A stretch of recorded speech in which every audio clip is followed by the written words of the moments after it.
Imagine going from being the best footballer in the world to a prison cell in another country. This is the entire story of Ronaldinho, and his rise to fame was against the odds.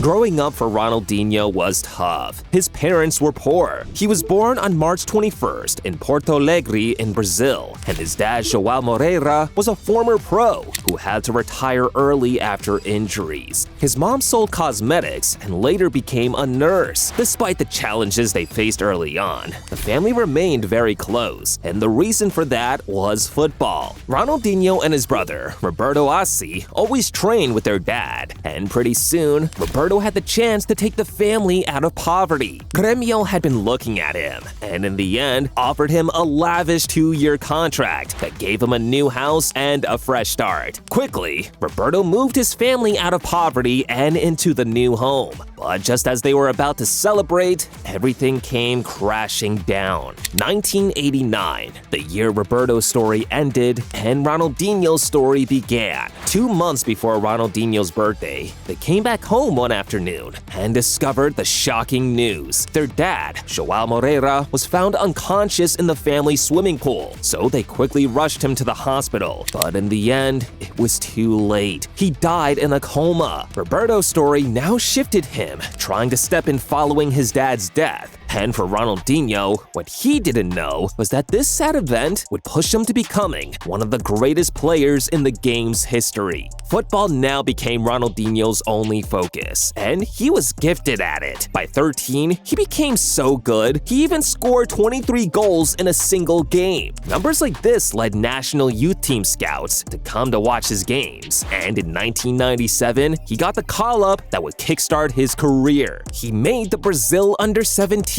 World Cup team to Egypt. It didn't just end there for Ronaldinho, because once again, his series of impressive performances led him to bagging the Player of the Tournament award. And shortly after, Grêmio came calling, and it was clear now that Ronaldinho was destined to finish the story his brother had started years back. He signed for Grêmio and made his debut in the 1998 Copa Libertadores. Even though he had just 1 goal and 1 assist in 10 games, Ronaldinho's game was never about the numbers. Anytime he had the ball, fans were always on the edge of their seats, waiting to see what he'd do next. By 1999, Ronaldinho had become so good that now everyone knew he was ready to make the next big step in his career. He was invited to link up with the national team to compete in the Confederations Cup, and once again, he was the star of the show. Brazil came in second place, losing to Mexico in the final, but with his 6 goals and 5 assists in just 5 games, Ronaldinho bagged the Golden Ball Award for being the best player and the top scorer award too. Getting back to Brazil, even Ronaldinho himself would have known that he was destined for something big, and by 2001, his journey to Europe was about to take full flight. PSG was the first European team to snag him, and his first season was decent. He bagged 13 goals and 7 assists in 40 games, but it was his lifestyle off the pitch that grabbed him the headlines in Paris. See, at the time, moving to a new city, a new league, and a new culture, Ronaldinho loved to party. He never stopped. His teammates called him out for it. But in his defense, it's pretty hard to stay angry at a guy with skills like this. By 2002,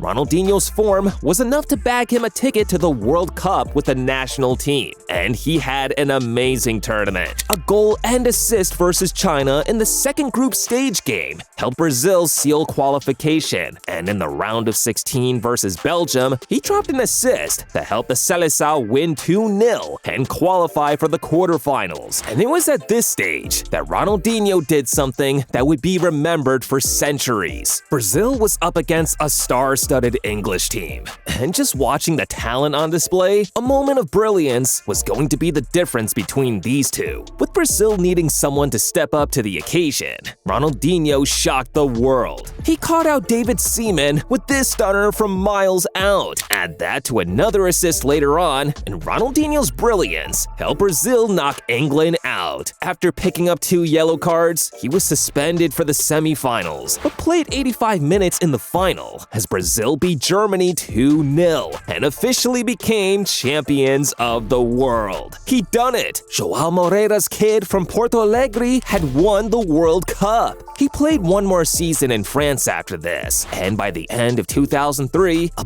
big European team had seen enough and were convinced Ronaldinho was ready to become the star man in a team they hoped would dominate for years. He was now Barcelona's new star. At Barca, Ronaldinho took up the iconic number 10 jersey, and over the next 5 years that followed, he was undoubtedly the best player in the world. His skill comps at this time were so insane that he became the first human to hit 1 million views on YouTube. The man could do everything at this point, score goals and drop assists, but the skills he invented every week had guys like me willing to bust our ankles just to try out the stuff he did. It seemed for a long time like Ronaldinho would remain at Barca forever. It was like his home, and the fans loved him there. But at the end of the 2007-08 season, Ronaldinho's career hit a big downturn, and unfortunately for him, this was the beginning of the end. At the time, his contract was up at Barca, and with a player of his quality in the team, you'd expect that the club would be hurrying to renew his contract. But instead, they refused, and the reason was because his problems were back. See guys, Ronaldinho always looked happy on every match day, but deep down, he was battling depression.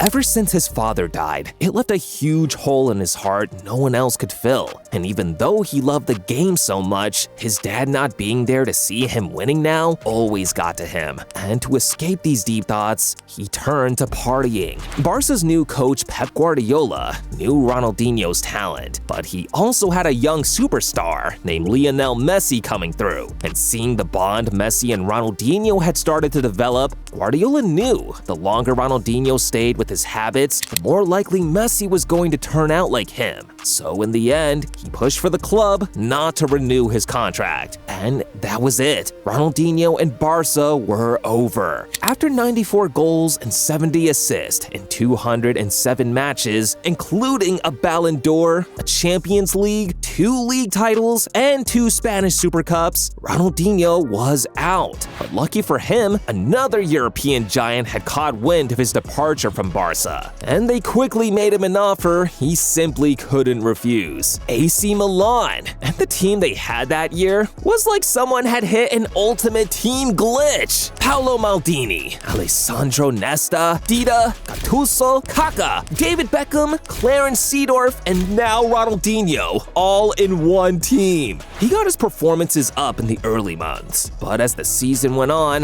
Ronaldinho's problems hit him hard again. And this time, it was worse. It had now gotten so bad that the night before games, Ronaldinho would go out partying and not even know the team he was playing up against next. After missing out on national team selection, Ronaldinho knew his time in Europe was almost over. And by 2011, with 1 Serie A title in the bag, he was ready to go home. Back in Brazil, he bounced around, playing for Flamengo, Atlético Mineiro, Querétaro, and Fluminense, even going to play futsal in India. But by 2018, the spark was gone. He decided to retire, and now the one thing that gave him a temporary release from his troubles was gone. Ronaldinho soon found himself going from hero to zero. He was caught trying to enter Paraguay with a fake passport with his brother, after authorities back home had seized his original one due to tax failures, and as a result, bagged jail time for 6 months. The irony of this, though, is that it was in jail where Ronaldinho truly became free.